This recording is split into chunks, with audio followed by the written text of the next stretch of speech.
আসসালামু আলাইকুম দর্শক, এই মুহূর্তে আমি আছি অমর একুশে বইমেলা 2025-এর মেলা প্রাঙ্গণে ভূমি প্রকাশের স্টলে। আমার সঙ্গে একজন থ্রিলার রাইটার বসে আছেন। এই সময়ের কি বলা যায় এটাকে আধুনিক শব্দে বললে আন্ডার রেটেড থ্রিলার রাইটার, যে মানুষটা অত্যন্ত চমৎকার লেখে কিন্তু কেন যেন একটু আত্মগোপন করে থাকতে পছন্দ করেন। আমরা কথা বলবো আমাদের আজকের লেখকের সাথে। আসসালামু আলাইকুম। থ্যাংক ইউ আসলে আমার এখানে পরিচয় করে দেওয়ার জন্য। আপনি যে কথাগুলো বললেন তার সম্পর্কে নিজে কথাগুলো বলি। আসলে আত্মগোপনের কথা যেটা বললেন না, এই যে আমি এই বাংলা সাহিত্যে লেখালেখি জগতে প্রবেশ করেছি আজ থেকে প্রায় 5 থেকে 6 বছর আগে, প্রথম 2019-20 সালের দিকে। তখন আসলে আমি বেশ নিজেকে নিয়ে অনেক বেশি উৎফুল্ল এবং নিজের লেখালেখি নিয়ে অনেক বেশি কথা বলতাম।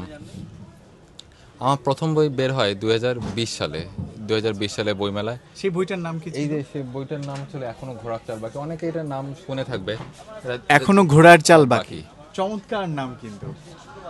তো অনেকে এটা আসলে ওই সময় এটা নিয়ে আমি বেশ আলোচনা করেছি বা অনেক সময় অনেকের মুখে এটা নিয়ে বেশ আলোচনা ছিল। এই বইটা আসলে 2 খণ্ডে প্রকাশিত হয়। তো সেই সময় আসলে বই আমি বলবো আজ থেকে 4-5 বছর আগে নতুন বাতিঘরের পরবর্তী বাতিঘর তো বাংলাদেশের থ্রিলারের একটা জোয়ার নিয়ে এসেছে। তারপর উঠতি লেখকদের মধ্যে থ্রিলার বা রহস্য গল্প লেখার একটা জোয়ার ছিল। তো সেই প্র্যাকটিসের মধ্যে আমি যে প্রথম লেখালেখি শুরু করে থ্রিলার দিই এখনও ঘোড়ার চাল বাকি, এই বইটা নিয়ে আমি আসলে একসময় অনেক কথা বলেছি। মানে ব্যাপারটা আসলে আত্মগোপন করে আছে এরকম না, এখন একটু কথা কম বলি। এই যে এখন কথা কম বলেন, এক সময় বলতেন, এটা কি অভিমান থেকে? না, অভিমান থেকে না। মানে এখন আসলে আমি নিজের কিছু ব্যক্তিগত জীবনের কিছু সমস্যার কারণে লেখালেখিটা একটু দূরে আছি। তো এই কারণে আসলে বই নিয়ে আলোচনা বা বই নিয়ে কথা বলা এটাই সামগ্রিকভাবে কম হয়।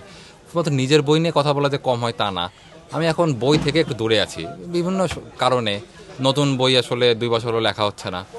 তো এই কারণে আসলে যখন আমি লিখতাম বা যখন আমি এই জগতে ছিলাম তখন আমি কিন্তু বই নিয়ে অনেক বেশি আলোচনা বা বই নিয়ে নিজের বই নিয়ে বা অন্যের বই নিয়ে অনেক বেশি কথাবার্তা বলতাম বা বলতে আগ্রহী ছিলাম। তো এখন এটা আসলে সাময়িক। আমরা কবে আবার ঘোড়ার পরবর্তী চাল দেখতে পাবো? তো আসলে ঘোড়ার চাল এই উপন্যাসটা আসলে এই সিরিজটা আসলে শেষ। মানে এটা নিয়ে আমার আর কোনো ভবিষ্যতে লেখার প্ল্যান নেই। আপনার যারা পাঠক আছে তারা নতুন বই কবে পাবে? আমি কিন্তু অন ক্যামেরা আছি। আমি আসলে একটা সাময়িকভাবে দূরে আছি, বাট আমি এই বিরতির অবশ্যই সাময়িক। আপনার লেখালেখি নির্দিষ্ট সংখ্যক পাঠক কিন্তু তৈরি হয়ে গেছে, তারা প্রতিনিয়ত, আপনি বোধহয় প্রথম খণ্ড এখনো ঘোড়ার চাল বাকির 1-1.5 বছর বা 2 বছর পরে আপনার দ্বিতীয় খণ্ড এনেছেন। না, এটা ওই প্রায় 1 বছর পরে এসেছিল আর কি। তো এরপরে আপনি প্রায় 2 বছর এখন। এরপরে একটা বই এসেছিল এই রতনলীলা। সমস্যা নেই, আমরা অতন্দ্রিলা নিয়ে কথা বলি। এরপরে একটা বই এসেছিল এর 1 বছর পরে, সেটা ছিল অতন্দ্রিলা ঘুমাওনি জানি। সেটা একটা থ্রিলার এবং সেটা নিয়ে আসলে এই বইয়ের একটা সেকুয়েল বলা যায়। কারণ হচ্ছে এই বইয়ের যে মূল ক্যারেক্টার যারা পড়েছে সেটা রিলেট করতে পারবে, স্পাই, তার নাম ছিল ইফতেখার, তাকে নিয়েই কিন্তু তারই জীবনে অন্য একটা ঘটনা নিয়ে পরবর্তী উপন্যাসটা অতন্দ্রিলা ঘুমাওনি জানি। তো থ্রিলারে আমার কাজ আসলে দুটোই, এই এখনো ঘোড়ার চাল বাকি এবং অতন্দ্রিলা ঘুমাওনি জানি। এটা তারপরে আমি একটা ছোট উপন্যাস লিখেছিলাম 2023-এ। সেটা আসলে থ্রিলার বলা যায় না, সেটা আসলে একটা সামাজিক বা অনেক রাজনৈতিক প্রেক্ষাপট উপন্যাস। এই যে এখন আমরা একটা সময়ের মধ্য দিয়ে আছি, যে এখন আমরা বিপ্লব, রেভলিউশন এরকম সময়ে আছি। তো ঠিক এরকম বিষয় নিয়ে আমার একটা বই ছিল, একটি মৃত ঘাসফড়িংয়ের ব্যবচ্ছেদ। সেটা ছিল 1990 সালে 80-র দশকে যে স্বৈরাচার বিরোধী এরশাদের বিরুদ্ধে যে আন্দোলন, সেটা নিয়ে একটা বই ছিল, আমার ছোট একটা বই। তো এটা নিয়ে আসলে কথা বলা কম হয়েছে বিভিন্ন কারণে। মানুষ আমাকে থ্রিলার লেখক, অভিমানের প্রহর ভাঙবে কবে নাগাদ আপনার পাঠকেরা নতুন বই পাচ্ছে? আমি আসলে খুব শীঘ্রই আসবো আবার।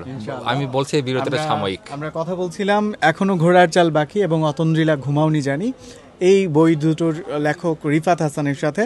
আমরা আশাবাদী খুব শিগগিরই আমরা নতুন বই পেতে যাচ্ছি। অমর একুশে বইমেলা 2025-এর মেলা প্রাঙ্গণ থেকে আজকের মতো বিদায় নিচ্ছি। আসসালামু আলাইকুম।